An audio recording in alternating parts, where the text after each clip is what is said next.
Good morning, everyone. How are you all? I hope all of you are fine and all of you are doing very good. My dear students, I hope all of you are remembering and knowing that your first examination of class 11th is coming very much near now from 26th of this month. So hardly 10 or 12 days are left. On 26th of this month, your exams are going to start. As you all know, I'm just reminding you, exams will be of 30 marks for you people. 15 marks will be for objective type questions, 1 mark, and 15 mark will be for subjective type questions. So I hope all of you have seen the timetable in the group. All the teachers are sending you blueprints and paper styles and syllabus. So I hope you are referring all those. If you are still not gone through all the syllabus and timetable, then look at my old messages in the group and follow them. Everything is given over there. Also, rules of examinations are given. That is a pen paper test, normal test, which you are going to write down sitting at your home. You are going to get the paper in your WhatsApp group. You will be purchasing supplementary, blank supplementary from the stationery shops right before the examinations. And you will write the paper answers in those supplementaries.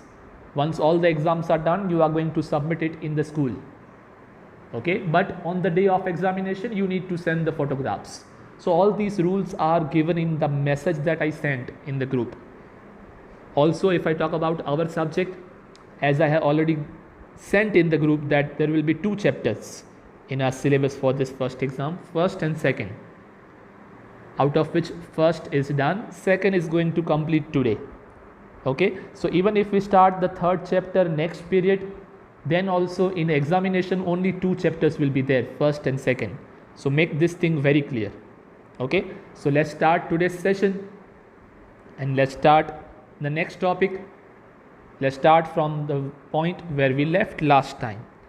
If you remember, last time when we were talking about this chapter, we have completed one topic, which is about Olympic.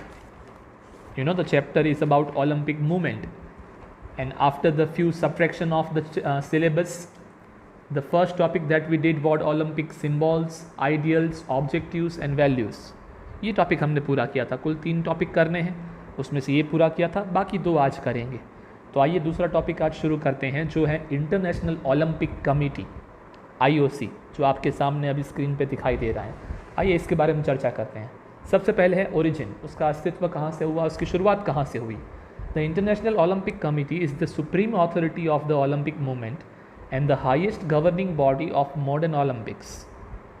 The committee was established by Pierre de Coubertin in Paris on 23rd of June 1894, and its first president was a Greek named Demetrius Vikelis. In 3-4 line में से 3-4 questions बन सकते हैं. Which is the supreme authority of Olympic movement. Olympic ज़्यादा हम follow नहीं करते, हमारी कंट्री में इतना ज़्यादा फॉलो नहीं होता जितनी दूसरी कंट्रीज़ में होता है. जैसे हमारे यहाँ पे क्रिकेट ज़्यादा फॉलो होता है, तो क्रिकेट में कौन सी सुप्रीम कमेटी है जो इंडियन क्रिकेट को फॉलो करती हो, वो है BCCI, आपने नाम सुना होगा. और इंटरनेशनल लेवल पे ऐसी कौन सी है, ICC, international council of cricket. और हमारे इंडिया के लिए कौन सी है, BCCI. ये क्रिकेट की बात हुई. ऐसे ही ओलंपिक के लिए भी कमिटीज़ हैं. अभी हम जो बात कर रहे हैं वो IOC, इंटरनेशनल ओलंपिक कमेटी है. ये टॉपिक पूरा होगा, उसके बाद टॉपिक आएगा इंडियन ओलंपिक एसोसिएशन, कि इंडिया में कौन सी ऐसी सुप्रीम अथॉरिटी है जो इसको सबको गवर्निंग बॉडी कहलाती है इन सब की, है ना. तो इन 3-4 लाइन में 3-4 क्वेश्चन बन सकते हैं, एक मार्क वाले. सुप्रीम अथॉरिटी कौन सी है, अंडरलाइन करते आइएगा सब लोग, है ना. पढ़ने के समय अंडरलाइन करते आइएगा, नोट भी करिएगा. फिर और क्या क्वेश्चन बन सकता है, ये कमेटी किसके द्वारा एस्टैब्लिश हुई थी, पियर डी कोबर्टिन. कहाँ एस्टैब्लिश हुई थी, पेरिस में. कब एस्टैब्लिश हुई थी, 23rd of June 1894. उसके पहले प्रेसिडेंट कौन थे, ग्रीक से थे. तो ये 4 से 5 क्वेश्चन 4 लाइन में बन सकते हैं. Okay. In 1915 during the first world war the committee move to Switzerland. पहले वर्ल्ड वॉर के दरमियान 1894 में उसकी ओरिजिन हुआ, अस्तित्व में आई. कुछ सालों बाद, मतलब 20-22 सालों बाद, वो कहाँ शिफ्ट हो गई, Switzerland. The IOC organizes the modern Olympic Games and Youth Olympic Games held in summer and winter every 4 years, हर 4 साल के बाद, जैसे क्रिकेट वर्ल्ड कप होता है वैसे ओलंपिक भी हर 4 साल के बाद होता है, तो ये कमेटी ऑर्गेनाइज करती है। The first summer Olympics organised by IOC were held in Athens, Greece in 1896। 94 में उसका अस्तित्व में आई वो कमेटी, और 2 साल बाद पहली बार उसने ओलंपिक ऑर्गेनाइज किया था 1896 में ग्रीस में। The first winter Olympics was held in Chamonix, France in 1924। The first summer youth Olympics were held in Singapore in 2010, and the first winter youth Olympics were held in Innsbruck in 2012. ये एक paragraph में से कम 10 से 12 एक mark वाले question बन सकते हैं। ओके, तो इन सबको याद रखें, जनरल नॉलेज के लिए भी काम का है ये। The international Olympic committee endeavors to attain its success in projects in collaboration with national Olympic committees, the international sports federations and the organizing committees for Olympic games।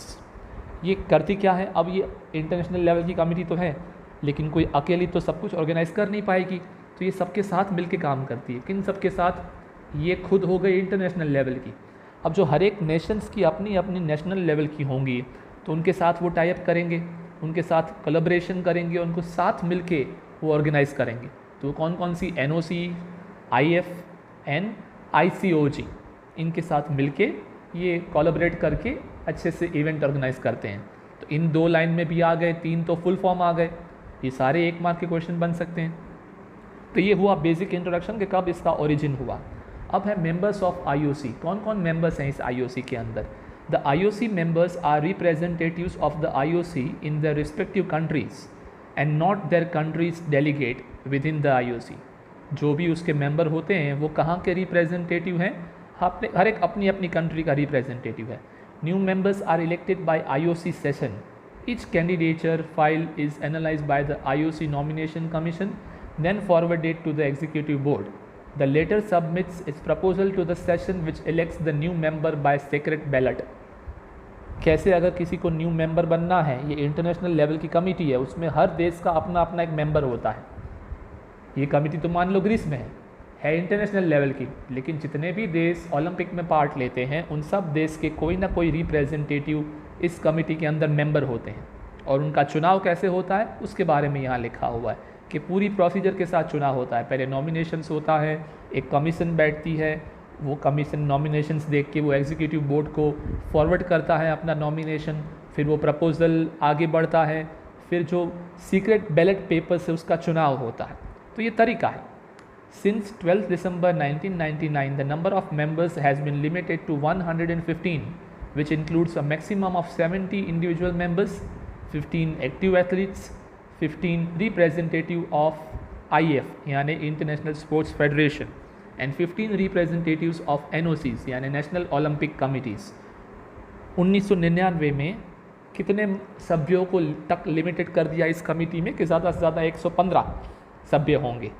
उसमें 70 इंडिविजुअल मेंबर होंगे, 15 कोई एथलीट होंगे पुराने बहुत famous, 15 representative होंगे international sports federation से, 15 होंगे national जो उनकी कमेटी है ओलंपिक की उनके होंगे, है ना।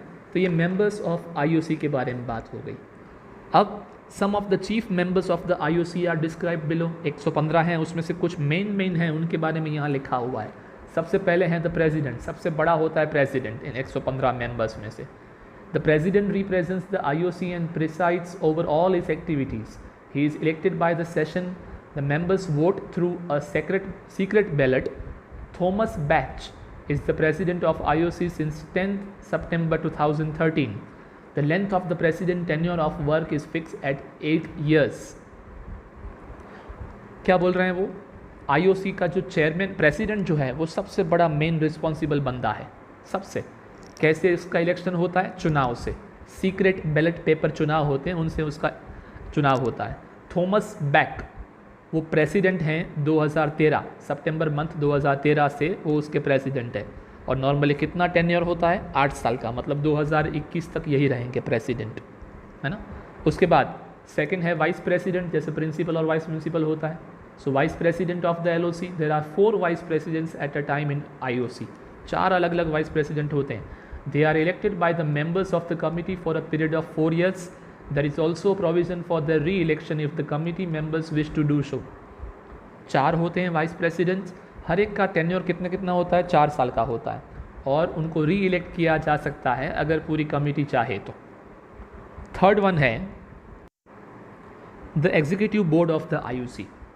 The executive board founded in 1921 consist of the international Olympic committee, president, 4 vice president, 10 other members.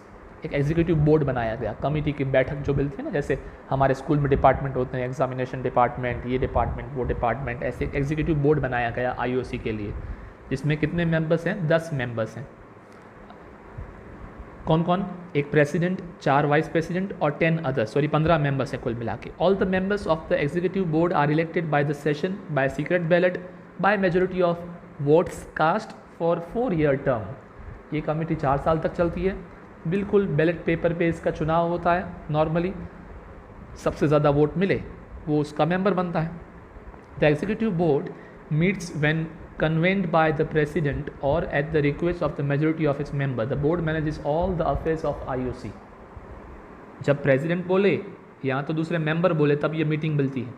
और ये जो बोर्ड है एग्जीक्यूटिव बोर्ड, वैसे तो टोटल IOC में 115 मेंबर हैं, लेकिन ये मेन बोर्ड है, ये सारे के सारे फंक्शंस बोर्ड के यही संभालता है। ओके, तो ये थे मेन 3 मेंबर्स IOC के। अब main functions of the executive boards, क्या क्या मेन फंक्शन है इस एग्जीक्यूटिव बोर्ड के, यहाँ सिर्फ इसी टॉपिक के अंदर है जो ये बोर्ड बनाया गया है 15 सभ्यों का, उनका मेन काम क्या क्या है। The main functions are as follows. It assumes the general overall responsibility, overall general responsibility administration की इनकी रहेगी। It approves the IOC's internal organisation, its organisation chart and internal regulations relating to organisation. पूरी संस्था के अंदर कौन कौन रहेगा, क्या क्या चार्ट रहेगा, मतलब किसके अंडर में कौन काम करेगा, इन सब के बारे में यही बॉडी जो है वो तय करेगी, है ना। यही एग्जीक्यूटिव बोर्ड तय करेगा किसकी क्या रिस्पॉन्सिबिलिटी रहेगी। It is responsible for the management of finance and prepares annual report.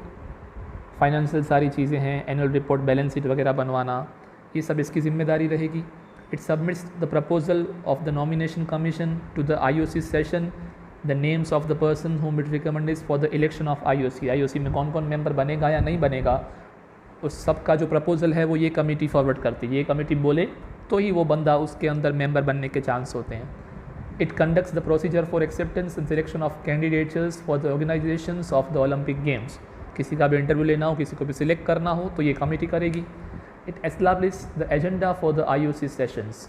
अलग अलग सेशंस में जब ये मीटिंग मिले तो क्या क्या एजेंडा रहेंगे वो ये तय करेंगे। It appoints a director general upon a proposal from the president of the IOC। Director general का अपॉइंटमेंट भी प्रेसिडेंट के कहने पे यही बॉडी करती है। It organises periodic meetings with the IFs and with the NOCs at least once every 2 years। हर 2 साल में कम से कम एक बार तो ये इन सब के साथ मीटिंग करते हैं। It creates and allocates the IOC honorary distinctions. It performs all other duties assigned by the session. मतलब मान लीजिए मेन यही कमेटी है, हर चीज़ इसी को मैनेज करना है, इसी को हैंडल करना है सब कुछ। ओके, तो ये IOC के द्वारा जो बनाई गई एग्जीक्यूटिव बोर्ड कमेटी है 15 मेंबर की, उसके मेन फंक्शन क्या है उसके बारे में था। अब जो नीचे आ रहे हैं मेन फंक्शंस, वो है पूरी कमेटी के मेन फंक्शंस क्या हैं। वो तो सिर्फ एग्जीक्यूटिव बोर्ड का था। IOC कमेटी के अंदर 115 मेंबर्स हैं, उनमें से जो 15 मेंबर की ये एग्जीक्यूटिव बोर्ड बनी थी उसके ये फंक्शंस थे।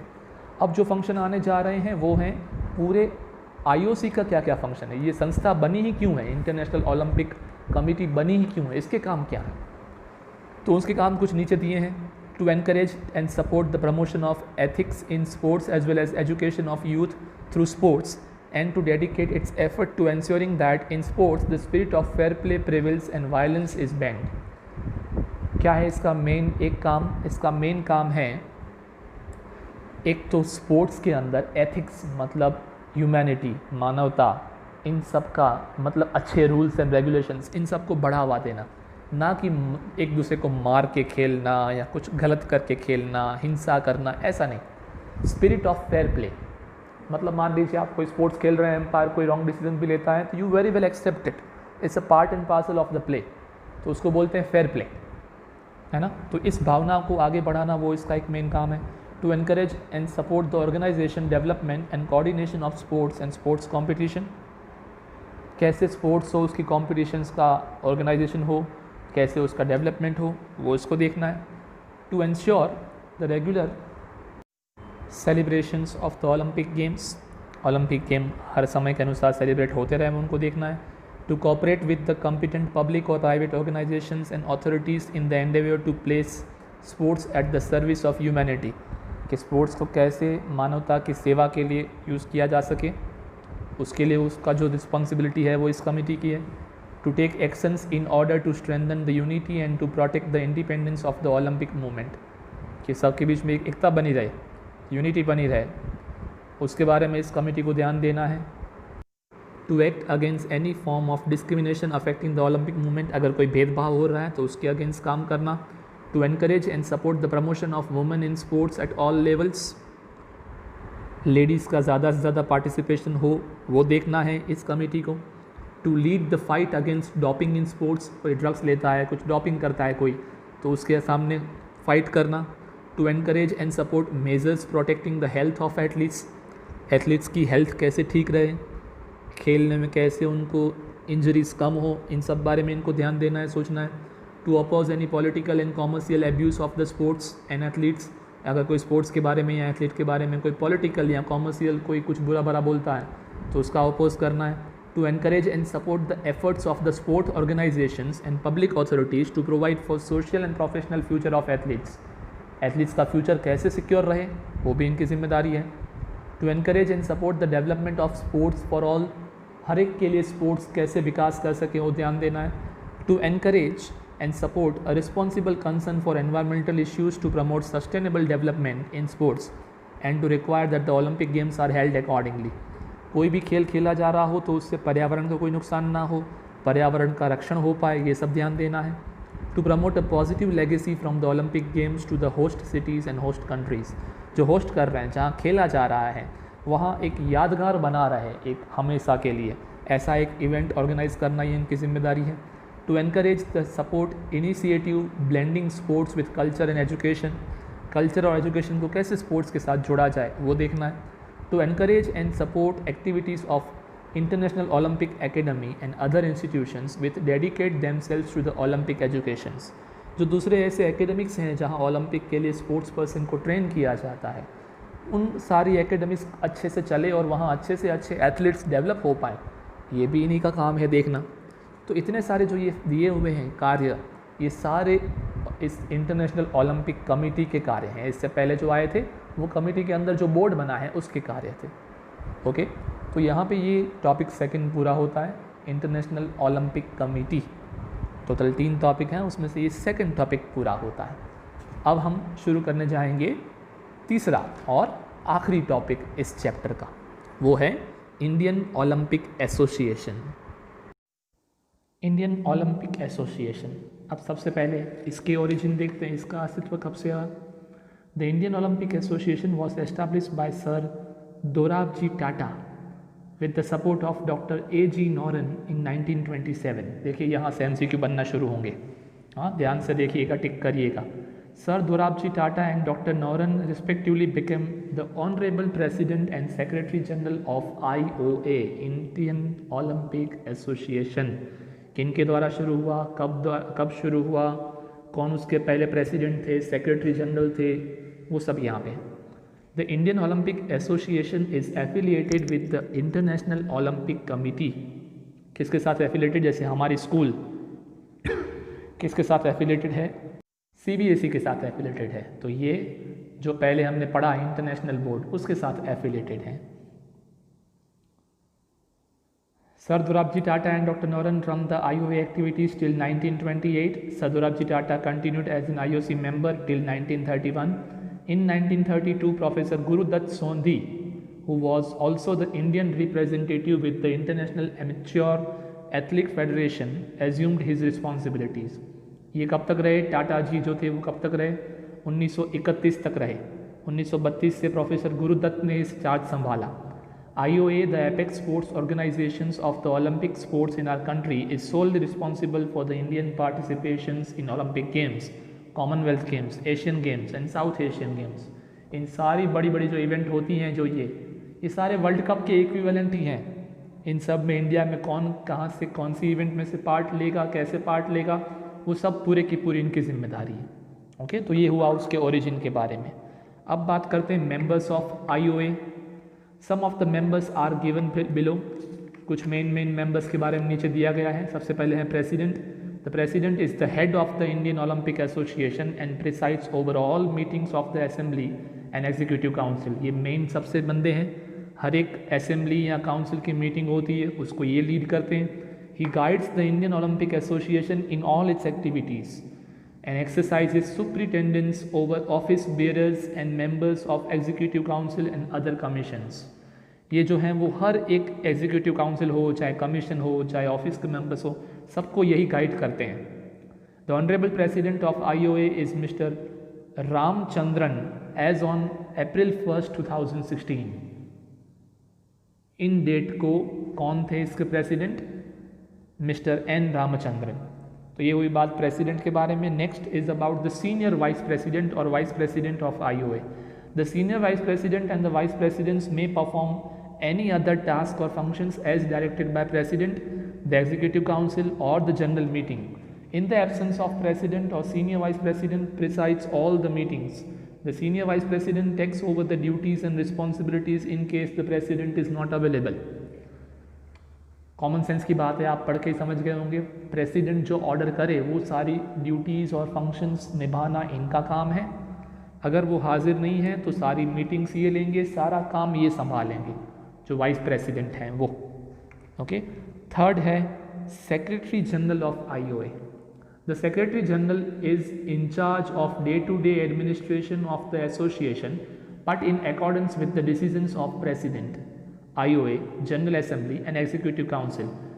अब वो तो मेन है प्रेसिडेंट वाइस प्रेसिडेंट, वो तो कोई मेन रूटीन जो ऑन ग्राउंड काम है वो तो वो नहीं करेंगे, वो तो डायरेक्शन देंगे। तो वो डायरेक्शन जिसको मिलती है उसके बाद जो सब फॉलो करते हैं और जो मेन काम की जिम्मेदारी जिसकी रहती है वो है secretary general. He is responsible for calling meetings of the IOA as per the rules and to implement the decisions. कब मीटिंग बुलाना, किस एजेंडा के बारे में और क्या उसके बारे में डिसीजंस कैसे इम्प्लीमेंट करना। हाँ, है सब कुछ प्रेसिडेंट और वाइस प्रेसिडेंट के डायरेक्शन से, लेकिन सारा काम मैनेज करने के लिए ये पोस्ट है सेक्रेटरी जनरल। तो ये हुए कुछ मेन ओहदेदार जो हैं इसके, उनके बारे में बात। अब हम ऑब्जेक्टिव्स क्या हैं ये इंडियन ओलंपिक एसोसिएशंस के, क्यों ये बनाई गई ये कमेटी, उसके बारे में चर्चा करते हैं। कुछ यहाँ पे ऑब्जेक्टिव्स दिए हुए हैं, 5 अलग अलग ऑब्जेक्टिव्स। सबसे पहला है the Indian Olympic association is responsible for the preparation and participation of competitors in the Olympic games as well as in regional events like Commonwealth and Asian games. पहले आ चुका है, कौन पार्टिसिपेट करेगा, कैसे करेगा, किसकी क्या रिस्पॉन्सिबिलिटी रहेगी इंडिया से, वो ये एसोसिएशन तय करता है। The selection of athletes is generally carried out on the basis of performance at the national level. However, special selection trials are also held to choose the competitors for the participation in the Olympic Games and other international events. National level पे कौन सा खिलाड़ी किस game में कैसा कर रहा है, किसका फॉर्म कैसा है, उस पे बेस्ड उसका सिलेक्शन होगा। The selected competitors are then recommended by the National Federation to the IOA for official sponsorship for participation in the Olympic Games. ये कौन तय करता है? पहले नेशनल फेडरेशंस होते हैं, वो सिलेक्शन करते हैं और फिर वो नाम भेजते हैं IOA, इस कमेटी को, ऑफिशियल स्पॉन्सरशिप, क्योंकि IOA ही इंटरनेशनल कमेटी में नाम भेजेगा, है ना। तो IOA जब नाम भेजेगा तो वो किन के द्वारा दिए गए होंगे? नेशनल फेडरेशंस के द्वारा दिए गए होंगे। A special feature of Indian Olympic Association is that in addition to the national federation for each sport, there are state Olympic Association in various sports, various states in the country. National federations तो हैं ही हर एक खेल के लिए, चाहे दौड़ना हो, चाहे कूदना हो, चाहे कुछ हो, लेकिन हर एक राज्य में अपनी अपनी ओलंपिक की कमेटी भी है। इन सब के साथ मिलकर खिलाड़ियों के नाम तय होते हैं। The overall responsibility for participation in the Olympic Games rest with the Indian Olympic Association. The other responsibilities undertaken by IOA are as follows. एक तो ओवरऑल रिस्पॉन्सिबिलिटी क्या है? पार्टिसिपेशन की। उसके अलावा क्या क्या है रिस्पॉन्सिबिलिटीज?